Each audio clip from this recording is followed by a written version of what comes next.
Pregnancy में कैसे सोना चाहिए और कितना सोना चाहिए जिससे कि आपके शिशु की ग्रोथ और आपके शिशु का विकास अच्छे से हो।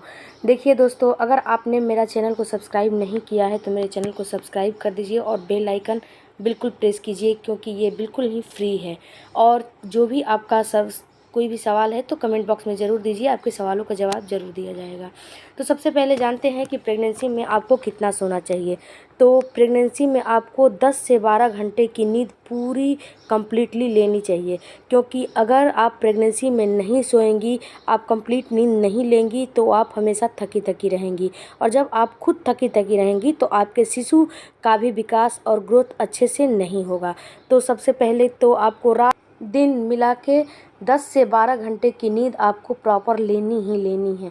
आपको दिन में भी 2 से 3 घंटे की नींद अपनी पूरी कंप्लीटली पूरा करना है, और आपको रात को पूरी 8 घंटे की नींद आपको लेनी है, क्योंकि नींद से ही अगर आप अच्छी नींद लेंगी तो आपके शिशु का विकास और ग्रोथ भी अच्छा होगा।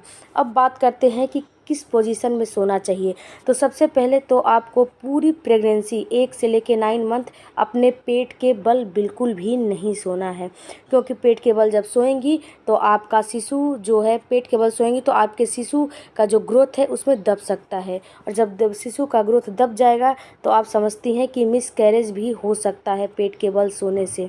तो आपको अपनी पूरी प्रेगनेंसी में पेट के बल नहीं सोना है, और जब आप डॉक्टर के पास जाएंगी तो डॉक्टर आपको ये बात ज़रूर समझाएगा कि आपको कैसे सोना है। अगर नहीं समझाता तो वीडियो ज़रूर देख लीजिए। इसके बाद आपको अपनी प्रेगनेंसी में ज़्यादा पीठ के बल भी नहीं सोना चाहिए। पीठ के बल सोने से क्या होता है कि पीठ के बल जब सोएंगी तो उसमें कमर में दर्द ऑटोमेटिक होने लगेगा। प्रेगनेंसी में कमर में दर्द तो होता ही होता है, ये तो आम बात है, लेकिन अगर आप सोने, उठने, बैठने और चलने का तरीका सही रखेंगी तो ये कमर दर्द आपको कम झेलना पड़ेगा। तो पीठ के बल भी आपको नहीं सोना है। आप 1 से लेके 6 मंथ तक थोड़ा बहुत पीठ के बल सो सकती हैं। थोड़ा बहुत कहने का मतलब है कि जब आप करवट इधर उधर बदल रही हैं, चेंज कर रही हैं, तो भी पीठ के बल भी थोड़ा बहुत सो सकती हैं, ज़्यादा आपको नहीं सोना है।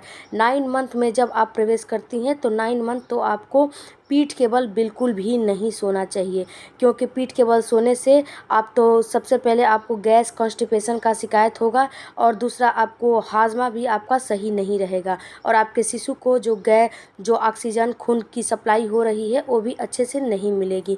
तो आपको पीठ के बल 9 मंथ तो बिल्कुल नहीं सोना है। तो सोना कैसे है?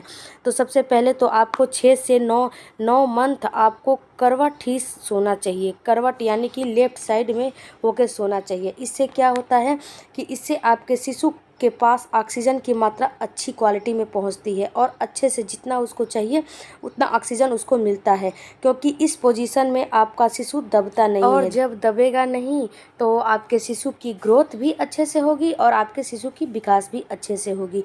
तो आपको दाईं करवट ही सोना चाहिए। ये मैं नहीं बोल रही हूँ कि एक ही करवट आप सोई रहे दिन भर रात भर, जी नहीं। आपको जब मन किया तो दाईं करवट होके बाईं करवट भी आप सो सकती हैं, लेकिन दाईं करवट में आपके शिशु के पास ऑक्सीजन, ब्लड की सप्लाई और हर मतलब जो पूर्ति उसको चाहिए वो अच्छे से मिलती है।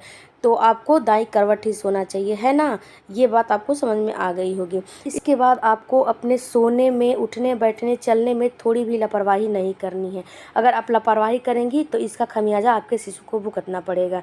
तो आपको जैसे मन किया ऐसे सो गई, वैसे सो गई, जी नहीं। आपको दाईं करवट, बाईं करवट सोना है। पेट के बल, पीठ के बल नहीं सोना है। मिलते हैं अगले वीडियो में। Bye bye, thank you.